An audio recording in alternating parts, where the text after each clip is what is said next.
अस्सलाम वालेकुम क्लास, कैसे हैं आप लोग सब। उम्मीद करते हैं कि आप सब खैरियत से होंगे। क्लास आज का जो लेक्चर है लेक्चर नंबर 8 है और इसमें हमने इंट्रोडक्शन टू इजारा को डिस्कस करना है। तो इंट्रोडक्शन टू इजारा जो है इसमें बेसिकली आपको बताया जाएगा कि इजारा जो है ये एक इस्लामिक फ़िक़्ह की एक टर्म है जिसका मतलब है to give something on rent. The term इजारा is used in two situation. It means to employ the services of a person on wages. For example, a hire a porter at the airport to carry his luggage. Another type of ijara relates to paying rent for use of an asset or property defined as land in Islamic economics. तो basically या तो आप किसी की जो है services लेने के लिए, ठीक है, इजारा की टर्म को यूज़ कर सकते हैं, या फिर कोई एसेट जो है वो आप अगर रेंट पे यूज़ कर रहे हैं तो उसको भी आप इजारा की टर्मिनोलॉजीज़ में ले सकते हैं। मज़ीद वो आपको यहाँ बता रहा है कि इजारा is an Islamic alternative of leasing. Leasing की अल्टरनेटिव है इस्लामिक। तो leasing back by an acceptable contract is an acceptable transaction under Sharia. The question of whether or not the transaction of leasing is Sharia compliant depend on the term and condition of the contract. Several characteristics of conventional agreement may not conform to Sharia, thus making the transaction un-Islamic and thereby invoking a prohibition. तो basically यहाँ आपने देखना है कि इजारा को आपने किस तरह शरिया कंप्लाइंट के मुताबिक जो है उसकी ट्रांजैक्शंस को लेके आना है, ठीक है। और डिफरेंट टाइप ऑफ या डिफरेंट करेक्टरिस्टिक्स जो है कन्वेंशनल एग्रीमेंट के जो कि इजारा से रिलेट कर रही होती हैं वो कंफर्म नहीं होंगी अकॉर्डिंग टू शरिया। आपने अकॉर्डिंग टू शरिया जो है वो इजारा की जो सारी कंडीशंस हैं उनको फुलफिल करना होगा। Risk and reward of ownership lies with the owner. Is that any loss to the asset beyond the control of the lessee should be borne by the lessor. ये तो आपको पता होगा कि जिसका एसेट होगा उसको हम लेसर बोलते हैं, और जो उस एसेट को एज ए लीज या एज ए रेंट के तौर पर यूज़ करेगा उसको हम लेसी बोलते हैं। तो जितने भी रिस्क और जितना भी रिवॉर्ड होगा ये उस बंदे के साथ रिलेट करेगा जिसका उस एसेट की ऑनरशिप जिसके पास होगी, ठीक है। इसी तरह जो भी लॉस होगा अगर वो लेसी की कंट्रोल से बियॉन्ड है तो वो भी सारे लॉसेस जो हैं वो लेसर को ही बेयर करने पड़ेंगे। Late payment penalty can not be charge to the income of the lessor. इसमें मज़ीद वो आपको बता रहा है कि अगर पेनल्टी आपको जो है वो पड़ेगी अगर लेट पेमेंट आप करते हैं तो वो आप चार्ज नहीं कर सकते, ठीक है। Lease and sale agreement should be separate and non contingent. इसी तरह लीज़ का एग्रीमेंट जहाँ ख़त्म होता है उसके बाद अगर आप उस एसेट को परचेज़ करना चाहते हैं तो फिर वो सेल का एग्रीमेंट बन जाएगा। तो फिर इस तरह सेल और जो लीज़ एग्रीमेंट है ये दोनों सेपरेट होनी चाहिए और डिपेंडेंट नहीं होने चाहिए एक दूसरे पर। लीज ऑफ यूज फ्रक्ट के बारे में ये थोड़ा सा आपको यहाँ बताएगा कि अगर एक एसेट आपका अपना ऑनरशिप में नहीं है लेकिन उसकी पोजेशन आपके पास है तो आप उस एसेट को आगे लीज आउट भी कर सकते हैं। तो इजारा ट्रांसफ़र और ownership to the lessee. Standard इजारा और इजारा व इक्तिना। तो स्टैंडर्ड इजारा में क्या है, lessee benefit from the asset but not transfer of ownership, ठीक है। इसमें आप एसेट को यूज़ तो कर सकते हैं, उससे बेनिफिट भी इस्तेमाल ले सकते हैं, लेकिन आप उसकी ट्रांसफ़र ऑफ ऑनरशिप की तरफ नहीं जाएंगे। ओनली यूज फ्रक्ट और ट्रांसफ़र, इसमें सिर्फ यूज फ्रक्ट जो होगा वो ट्रांसफ़र होगा। इजारा व इक्तिना में इजारा is conducted solely for the purpose of transfer of ownership.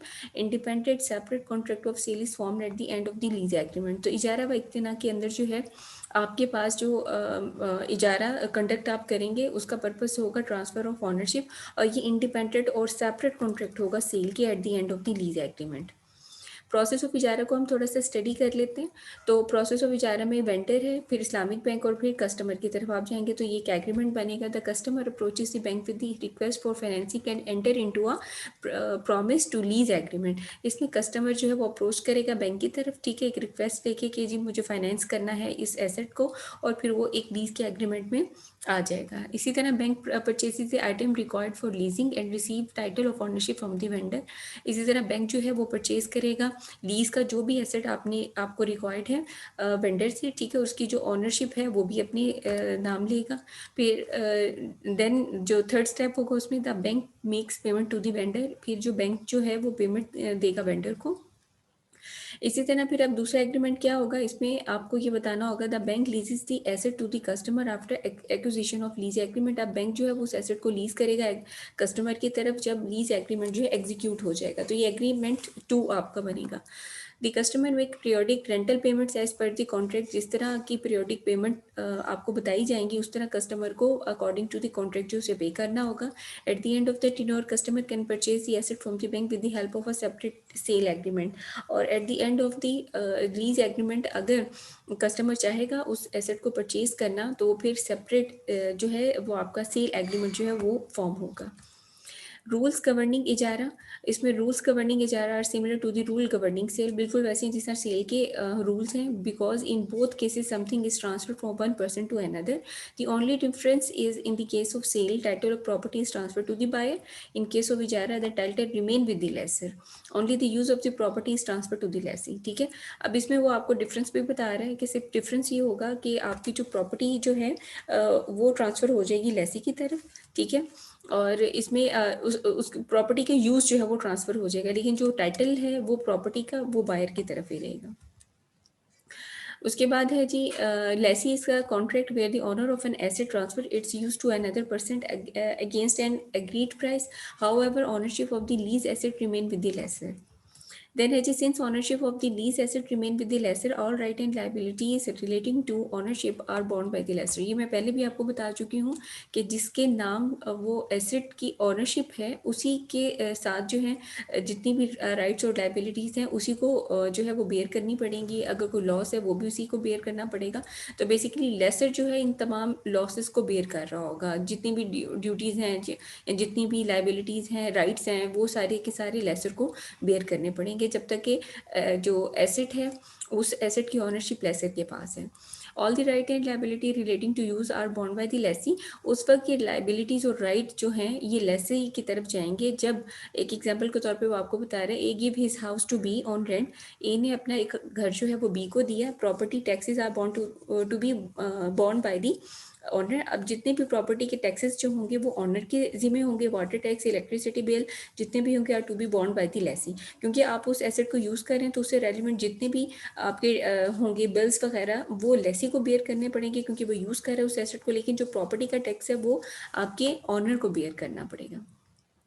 इसी तरह मजीद वो आपको बता रहे subject matter of lease should be valuable, identifiable and quantifiable. जो भी लीज का जो एसेट है, ये जिस एसेट को आप लीज करना चाह रहे हैं उसकी कोई ना कोई वैल्यू होनी चाहिए, आइडेंटिफाई होना चाहिए और क्वान्टिफाइड भी होना चाहिए। The period of lease must be determine in clear term. आपने पीरियड जो होगा लीज का वो भी आपको क्लियरली बताना पड़ेगा। इसी तरह lessee is responsible for damage to asset cause by the fraud और निग्लिजेंस। इसी तरह लेसी जो है वो रिस्पॉन्सिबल होगा अगर कोई भी एसेट से रेलिवेंट अगर कोई भी डैमेज हो जाता है जो कि उसकी फ्रॉड या निग्लिजेंस की वजह से हुआ है तो फिर वो लेसी को बेयर करना पड़ेगा। Any damage to the asset not cause by the lessee's negligence is to be bond by the laser.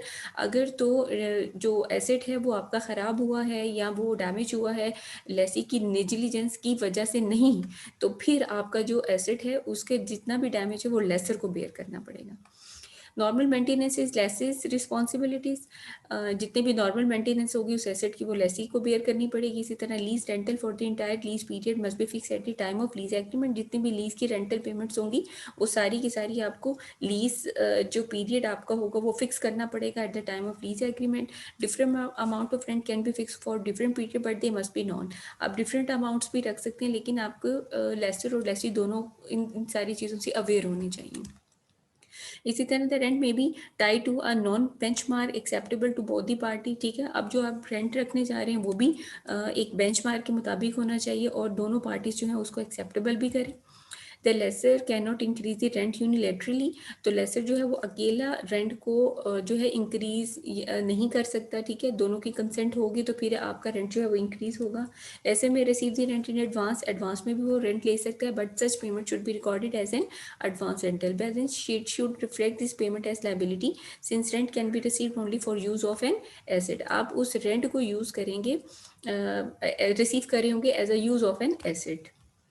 Lease period will start when the asset has been delivered to the lessee. Lease का period उस वक्त start होगा जब asset जो है वो deliver हो जाएगा और जो है वो यूजेबल कंडीशन में भी होना चाहिए, और इसके साथ साथ जो है वेदर और not the Lesi has started using it. और इस तरह नहीं होना चाहिए कि लेसी जो है वो पहले से उसको स्टार्ट करना यूज़ करना स्टार्ट कर दे।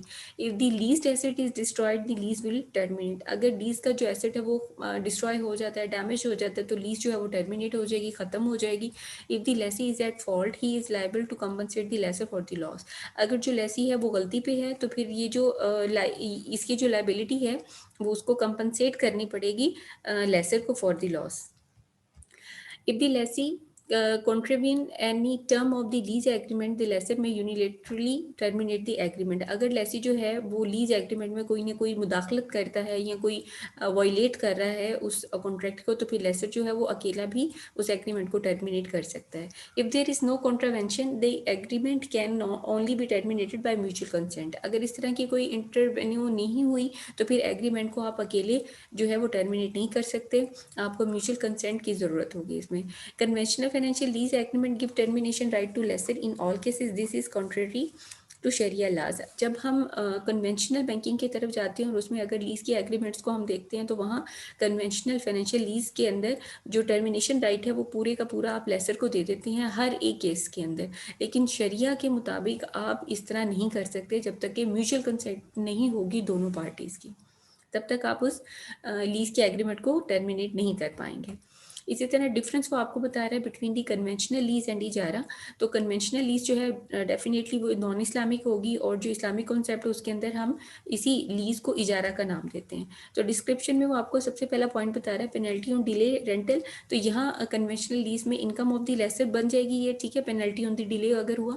लेकिन इस्लामिक पॉइंट ऑफ व्यू से penalty shall be used as a charitable purposes. Second point वो आपको बता रहा है रेंटल ड्यू। तो कन्वेंशनल लीज में बिफोर पोजेशन आपको रेंटल ड्यू पड़ जाता है, लेकिन इस्लामिक कॉन्सेप्ट के मुताबिक इजारा में आफ्टर पोजेशन होगा। देन है जी pre rental before the delivery of lease asset.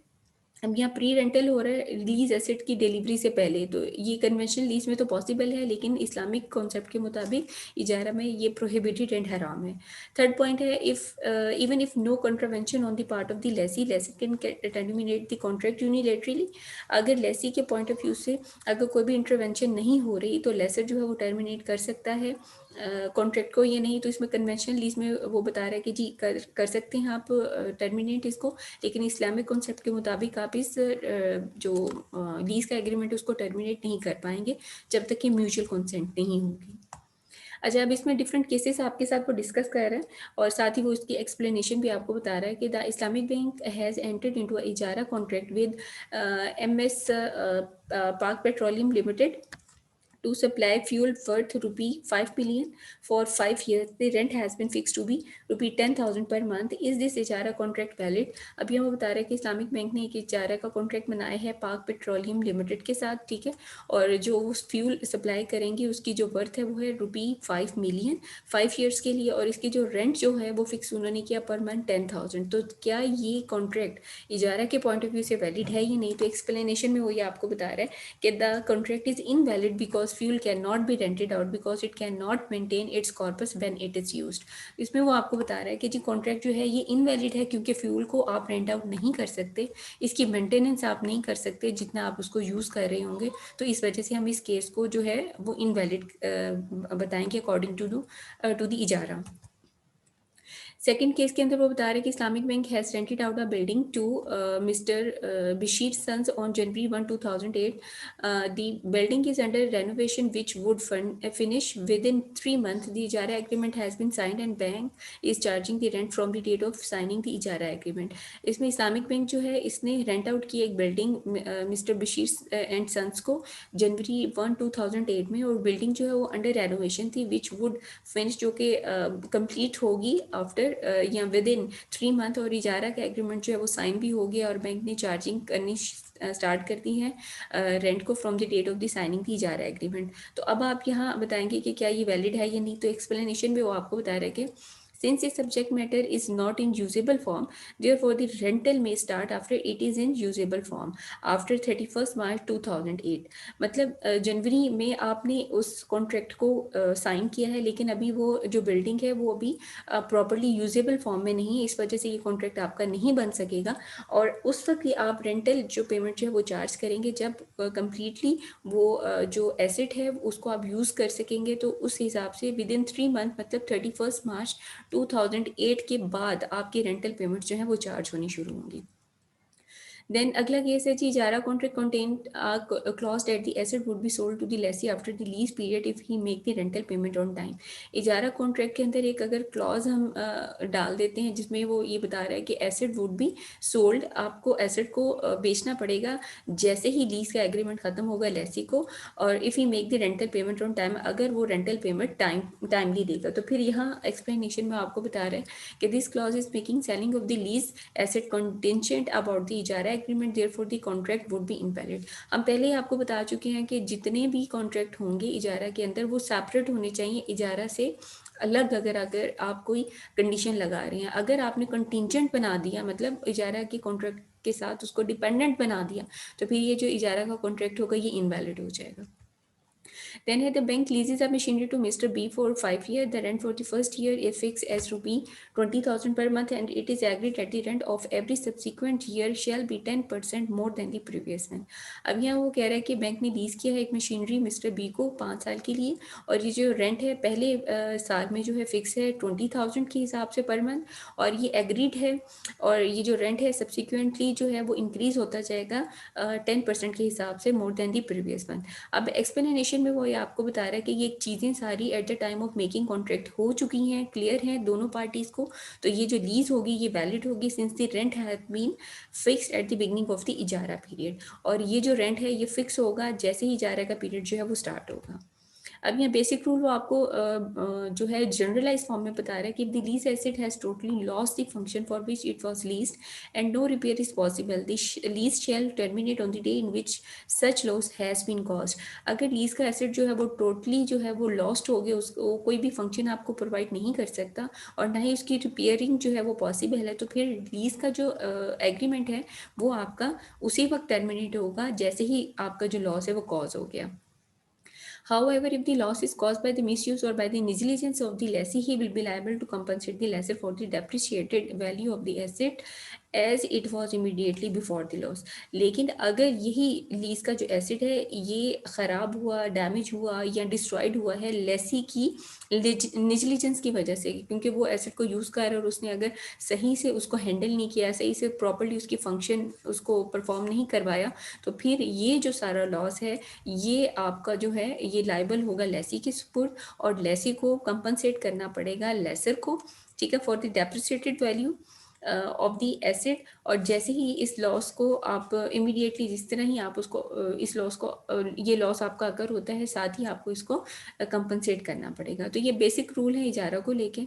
उम्मीद करते हैं कि इजारा से रेलिवेंट आपको बहुत सारी चीज़ें क्लियर भी हुई होंगी। अगर इसमें फिर भी कोई प्रॉब्लम है तो इंशाल्लाह ताला जो हमारी सिलेक्टेड टाइम स्लॉट है उसमें हम आपके साथ डिस्कस करेंगे। तब तक अपना ख्याल रखिएगा। नेक्स्ट लेक्चर में कोई नया टॉपिक जो है वो हम आपके साथ डिस्कस करेंगे। ओके जी, क्लास, अल्लाह हाफिज़।